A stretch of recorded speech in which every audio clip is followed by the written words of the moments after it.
बिस्मिल्लाहिर्रहमानिर्रहीम। अस्सलाम वालेकुम। खेलों की खबरों पर तबसरों और तज्जियों से स्कोर के एक और प्रोग्राम के साथ सैयद याया हुसैनी आपकी खिदमत में हाजिर है। वर्ल्ड कप 2023 में बाबर आजम की क़यादत में पाकिस्तान क्रिकेट टीम को बदतरीन शिकस्त हुई तो उस वक्त के सरबराह चौधरी ज़का अशरफ ने वाइट बॉल क्रिकेट टीम में कप्तान तब्दील कर दिया।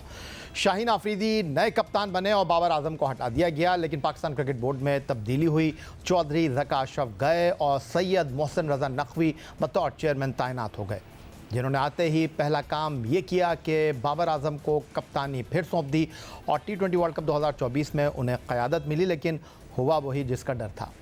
बाबर आजम की क़यादत में पाकिस्तान को अमेरिका जैसी टीम से नाकामी का सामना करना पड़ा और पाकिस्तान पहले ही राउंड से बाहर हो गया। Chairman Pakistan cricket board Syed Mohsin Raza Naqvi ने टीम में सर्जरी का बयान दिया, लेकिन महीने गुजर गए, टीम में कोई तब्दीली ना हुई।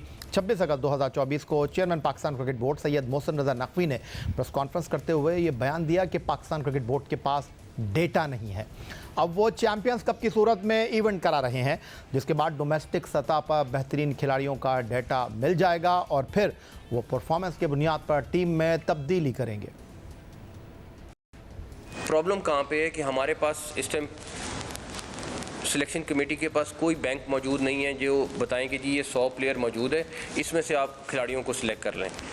अगर हम सर्जरी की बात करते थे या बाकी चीज़ें करते थे, वो इसलिए करते हैं कि हमें डेफिनेटली जहाँ पे हमारी प्रॉब्लम है उनको ठीक करना है, मगर उसके लिए जब पीछे मुड़ के देखते हैं तो हमारे पास लोग ही मौजूद नहीं हैं या वो डाटा मौजूद नहीं है जिसके तहत हम कहें कि अच्छा ये 4 खिलाड़ी रिप्लेस अगर करने हैं तो ये 10 की लिस्ट है या 25 की लिस्ट है।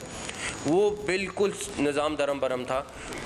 ये चैम्पियंस कप जो हो रहा है इसके में हमारे पास टैलेंट बहुत अच्छा आएगा, हमारे पास रिकॉर्ड मौजूद होगा, उसके बाद जिसको जिस तरह करना होगा हम कर लेंगे। सर्जरी का मसला ये कि आपके पास सारे टूल मौजूद होने चाहिए, सारी चीज़ मौजूद होनी चाहिए।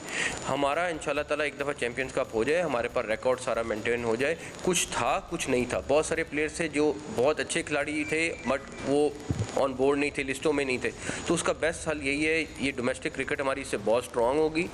हमारे पास एक प्लेयर्स का 150 प्लेयर्स का पूल मौजूद होगा, उसके बाद जिसकी सर्जरी होनी है, जिसने आना है जाना है, वो सिलेक्शन कमेटी बड़े आराम से कर लेगी। पाकिस्तान क्रिकेट बोर्ड के चेयरमैन सैयद मोहसिन रज़ा नकवी ने चैंपियंस कप से नए टैलेंट को कौमी टीम में शामिल करने का बयान 26 अगस्त को दिया, जब पाकिस्तान को पहली मरतबा बांग्लादेश के हाथों पहले टेस्ट में नाकामी हुई और इसके बाद बांग्लादेश ने दूसरा टेस्ट जीतकर भी सीरीज़ में क्लीन स्वीप किया। चैंपियंस कप शुरू हुआ और सबको ये उम्मीद थी कि इंग्लैंड के खिलाफ टेस्ट सीरीज़ में चैंपियंस कप के परफॉर्मर बनेंगे टीम का हिस्सा, लेकिन ऐसा हुआ नहीं। 7 अक्टूबर से इंग्लैंड के खिलाफ पहले टेस्ट के लिए पाकिस्तान क्रिकेट बोर्ड ने जिस टीम का ऐलान किया उसमें चैंपियंस कप 2024 के परफॉर्मर कामरान गुलाम ड्रॉप कर दिए गए। कामरान गुलाम चैंपियंस कप के टॉप स्कोरर बैटर हैं, जिन्होंने 2 सेंचुरियाँ स्कोर की। उनके साथ फास्ट बॉलर मोहम्मद अली भी टेस्ट टीम से ड्रॉप कर दिए गए। अलबत्ता बांग्लादेश के खिलाफ दूसरे टेस्ट में इंजर्ड होने वाले खुर्रम शहजाद की जगह बाएं हाथ के स्पिनर नोमान अली को बतौर स्पिनर शामिल कर लिया। जिस दिन यानी 7 अक्टूबर को पाकिस्तान और इंग्लैंड के दरमियान मुल्तान टेस्ट के पहले दिन का खेल होगा, इसी रोज़ नोमान अली अपनी 38वीं सालगिरह का केक काटेंगे। नोमान अली चैंपियंस कप में डॉल्फिन्स के लिए सिर्फ 1 मैच खेले और उन्होंने 76 रन की पिटाई बर्दाश्त की। इसके बाद उन्हें एक भी मैच नहीं खिलाया गया। ऑलराउंडर आमिर जमाल की कौमी टीम में वापसी हो गई है। इसके अलावा टीम में कोई तब्दीली नहीं हुई। कप्तान भी वही है, सीनियर क्रिकेटर भी और चैंपियंस कप में परफॉर्म न करने वाले खिलाड़ी भी स्क्वाड का हिस्सा हैं। अपने तेज़ रफ्तार बॉलिंग से पैंथर को फाइनल तक पहुंचाने वाले मोहम्मद हसनैन भी सेलेक्टर्स को मुतासर न कर सके। उनके साथ साथ लेग स्पिनर मोहम्मद जाहिद महमूद और जहांदाद खान, जिन्होंने 10-10 शिकार किए, वो भी अपनी सलाहियतों से सेलेक्टर्स को न भाए। पाकिस्तान क्रिकेट बोर्ड की जानिब से जारी एलामिया के मुताबिक कामरान गुलाम और मोहम्मद अली, जो बांग्लादेश के खिलाफ सीरीज़ में टेस्ट स्क्वाड का हिस्सा थे, सेलेक्टर्स की मनसूबाबंदी का हिस्सा रहेंगे मुस्तकबिल में। ताहम सिलेक्शन पॉलिसी में मुस्तकिल मिजाजी और तसलसल पर जोर देने की वजह से और इस यकीन की वजह से कि एक टेस्ट के लिए 15 खिलाड़ी काफ़ी हैं, इंग्लैंड के खिलाफ पहले टेस्ट के लिए पाकिस्तान की 15 रुकनी टीम इन खिलाड़ियों पर मुश्तमिल है।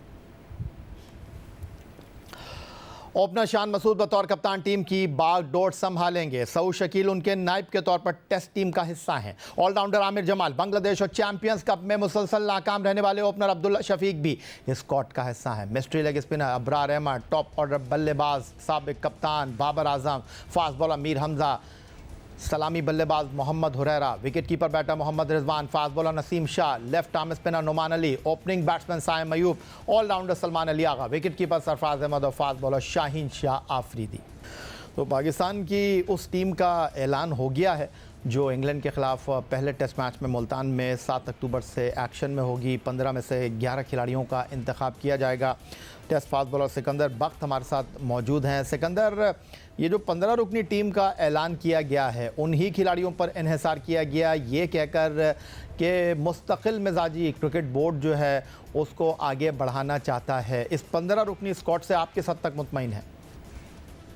देखें, आपने जो बात की है मुस्तकिल मिजाजी की, वो तो बिल्कुल सही है। मैं ख़ुद इस बात को बार बार कह रहा था कि इस सीरीज़ में जो इंग्लैंड के ख़िलाफ़ है, इंग्लैंड बहुत बड़ी टीम है और ये मेरा असूल है और मैं हमेशा समझता हूँ जब जितनी मैंने क्रिकेट खेली, कप्तानी की अपने डिपार्टमेंट की, कि जब बड़ी टीम आती है तो आप बड़े लड़कों को खिलाएं। बड़े लड़कों से मुराद है कि सीनियर खिलाड़ियों को। उन्होंने नोमान को भी रख लिया, थोड़ी सी अक्ल इस्तेमाल करते तो हो सकता है उसको वो मैचेस दे देते, सरफराज को मैचेस देते खेलने के लिए। आपने दोनों को, सरफराज अब मेंटोर भी है, सरफराज जो है प्लेयर भी है, सरफराज जो है विकेट कीपर भी है, सरफराज जो है रिज़र्व विकेट कीपर भी है। तो ये मतलब है कि कमाल ही है। तो ये जो जितने लड़के हैं ये सारे लड़के जो हैं सीनियर और मैच्योर्ड हैं, मगर कम से कम इनको ये चाहिए था कामरान गुलाम को, ये कहते हैं कि ये मैच खेलने के बाद बेटा तुम आ जाओ, रिज़र्व में आ जाओ, कम से कम उसको कुछ तो एक इंसेंटिव देते कि जी आपकी अच्छी परफॉर्मेंस जो गेम चेंजर था ये टूर्नामेंट उसमें करते। और मैं सबसे ज़्यादा मैं मुखालिफ हूँ इस बात का कि रिस्क किस बात का।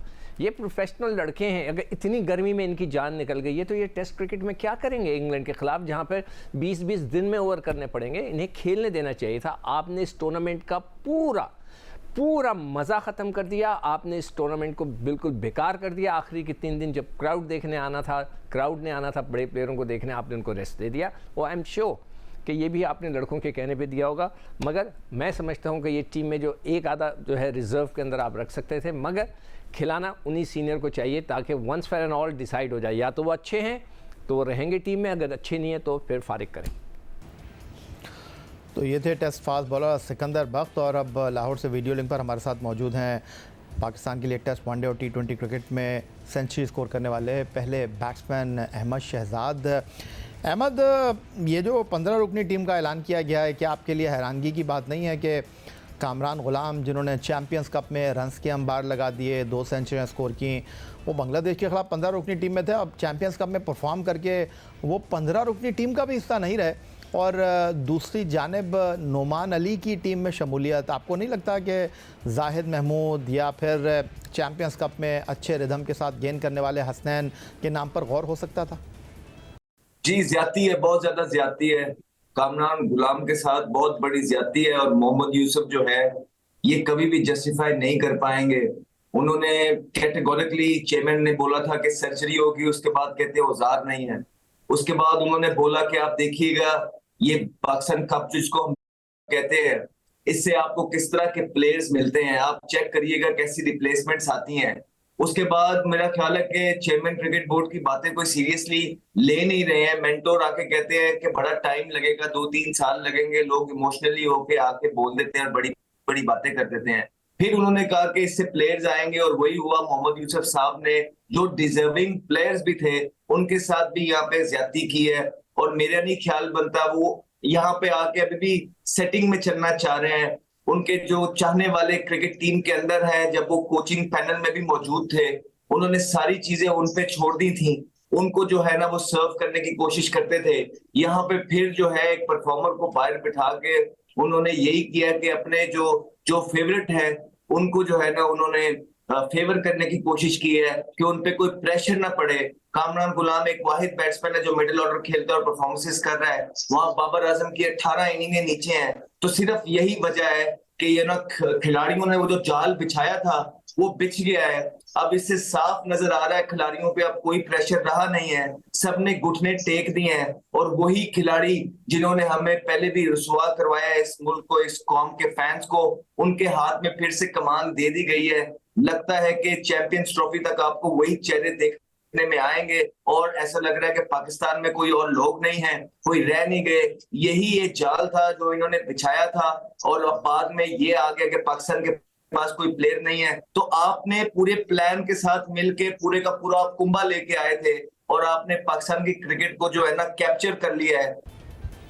बहुत शुक्रिया आपका। अहमद शहजाद हमारे साथ मौजूद थे। पाकिस्तान क्रिकेट बोर्ड की सिलेक्शन कमेटी ने इंग्लैंड के खिलाफ 7 अक्टूबर से मुल्तान में शुरू होने वाले पहले टेस्ट मैच के लिए 15 अरकान के नामों का ऐलान कर दिया है, जिसमें कि 11 रुकनी टीम का इंतखाब होगा। मिलते हैं एक ब्रेक के बाद। चैंपियंस वनडे कप में शादाब खान की क़यादत में खेलने वाली पैंथर ने माको को इवेंट के वाहिद क्वालिफायर में शिकस्त देकर फाइनल में जगह बना ली। अब मोहम्मद रिजवान की क़यादत में खेलने वाली मारकोट सेकंड एलिमिनेटर में आज स्टैलियंस और लायंस के दरमियान खेले जाने वाले पहले एलिमिनेटर की फातही टीम के साथ 27 सितंबर को मद्दे मुकाबिल होगी। पाकिस्तान क्रिकेट बोर्ड के सरबरा सैयद मोहसिन रज़ा नकवी पर मुख्तलिफ हलकों की जानिब से तनकीद हो रही है। कराची के निजी होटल में कराची प्रीमियर लीग की तकरीब में पाकिस्तान क्रिकेट टीम के साबिक कप्तान और टेस्ट क्रिकेट के रिकॉर्ड साज बैट्समैन यूनुस खान से भी चेयरमैन पाकिस्तान क्रिकेट बोर्ड के बारे में इस्तफसार हुआ, जिस पर यूनुस खान बोले सैयद मोहसिन रज़ा नकवी बहुत मेहनत से काम कर रहे हैं, वो क्रिकेट को बेहतर करना चाहते हैं क्योंकि वो ख़ुद उनको बहुत करीब से देख चुके हैं, लेकिन उन्हें अपने आसपास अच्छे मुशीरों को रखना होगा, वरना बहुत से बादशाह अपने मुशीरों की वजह से इख्तिदार खो देते हैं। आपकी बातें देखो, कोशिश वो जरूर करें क्योंकि मैं खुद उनके साथ रहा पिछले 1-2-3 महीने में, बहुत क्लोज रहा और मैं बिल्कुल डायरेक्ट रहा उनके साथ, तो वो बहुत कोशिश कर रहे हैं और मैंने इससे अच्छा आदमी नहीं देखा भाई। जिस तरह उन्होंने मुझे मैसेजेस किए, जैसे मुझे कॉलें करके मिन्नतें की हैं हमने एक दूसरे की, मैं सिर्फ उनकी बात नहीं करूँगा कि उन्होंने मिन्नतें की, मैंने भी उनकी मिन्नतें की, तो लेकिन वो चाह रहे हैं बहुत कुछ करना, लेकिन देखिए उनको भी अंडरस्टैंड करना है कि हमेशा जब बहुत सारे बादशाहों का जो वो फेल होते हैं या फॉल होते हैं उनका, तो उनके आजू बाजू लोग थोड़ा सा उनके साथ कुछ ना कुछ जो है ना वो काम करते थे, तो उनको भी समझना चाहिए कि जो मेरी टीम में है वो कैसे लोग होने चाहिए। तो मेरे ख्याल से उनको एक अच्छी टीम की ज़रूरत है जो उनको सही गाइड करे। अब तो मैं ये देख रहा हूँ कि वो कभी सेलेक्टर्स कोच होते हैं, कभी कोचेस कोच हो जाते हैं, तो मेरे ख्याल से ये थोड़ी सी प्लानिंग की ज़रूरत है।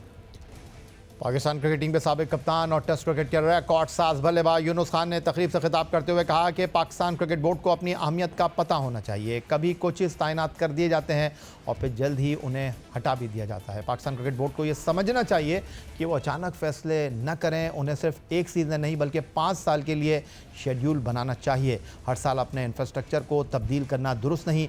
जहाँ तक चैम्पियंस कप के मेंटोर का मामला है, ये सिर्फ महदूद मुद्दत के लिए नहीं होना चाहिए बल्कि उनकी तैनाती तवील मुद्दती होनी चाहिए।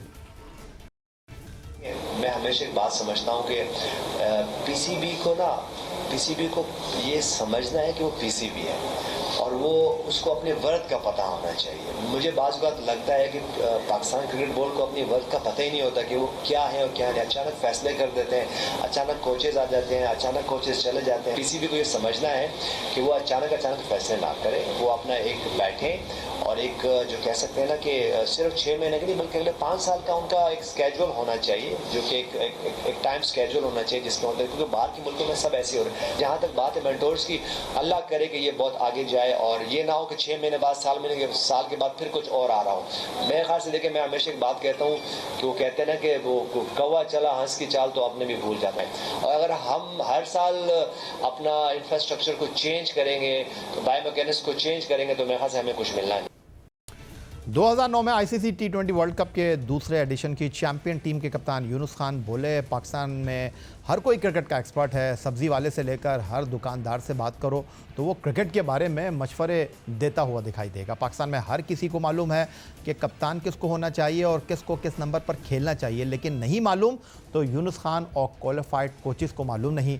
सबको खुद गर्जी ख़त्म करनी होगी। हम सबको गलत को गलत और सही को सही कहना पड़ेगा और कप्तान बनाने के लिए भी सलाहियत ज़रूरी है।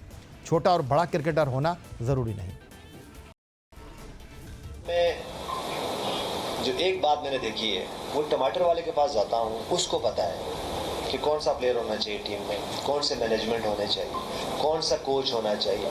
फिर मैं जाता हूँ फ्रूट वाले के पास, उसको भी ये पता है।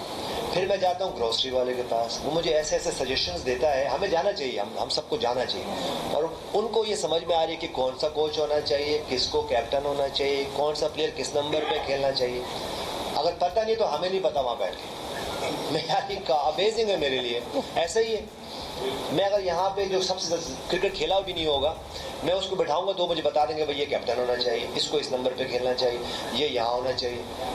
आप सबको पता है, और नहीं पता तो मुझे नहीं पता जो 100 टेस्ट मैच खेला हुआ है, जो क्वालिफाइड कोच है। तो ये क्या है? देखिए, सेल्फनेस थोड़ी सी कम करनी पड़ेगी, अपने पैकेजेस से आगे जाना पड़ेगा। मैंने भी देखा है कि वो कहते हैं नहीं, गलत को गलत नहीं कहो, सही को सही नहीं कहो। तो हम कब तक ऐसा करेंगे? हम कब तक सही को गलत कहेंगे और गलत को सही कहेंगे? तो भाई उस मुल्क में कुछ नहीं हो सकता, उस सिस्टम में कुछ ही नहीं हो सकता। और मैं बहुत हेट करता हूँ ये लफ्ज़ कि ये हमारे फ्यूचर प्लान में नहीं। ओ भाई, आपका अपना फ्यूचर का पता नहीं है तो आप दूसरे के लिए फ्यूचर प्लान की बात करोगे, ये बंदा हमारे फ्यूचर प्लान में बनी। आपको कल का अपना नहीं पता कि अपन जिंदा रहेंगे भी कि नहीं रहेंगे, तो यार ये कैसी बात है? तो मेरे ख्याल से इन बातों से निकलें और वाइजली डिसीजन करें, जो मैं हमेशा कहता हूँ, वाइजली डिसीजन करें। और ये क्या बात है कि जी वो छोटे को कैप्टन बना देते हैं सिर्फ इसलिए कि वो जो यूनुस खान है वो हमारी सुनता नहीं है, तो इसको ज़रा थोड़ा सा नीचे दबाना है। तो भाई कब तक दबाओगे? ये दबाते दबाते आज ये आ गया कि हम सब मिट्टी के नीचे दबने वाले हैं। यही आज का हमारा ये प्रोग्राम था। आप एक्स अकाउंट पर हमें फॉलो कर सकते हैं, हमें ईमेल कर सकते हैं, अपनी राय से आगाह कर सकते हैं score@geo.tv पर। इस दुआ, इस उम्मीद, इस तवक्को के साथ कि पाकिस्तान में खेल और खिलाड़ी तरक्की करते रहें। सैयद याह्या हुसैन को स्कोर की पूरी टीम के साथ अगले प्रोग्राम तक के लिए इजाज़त दीजिए। अल्लाह हाफ़िज़।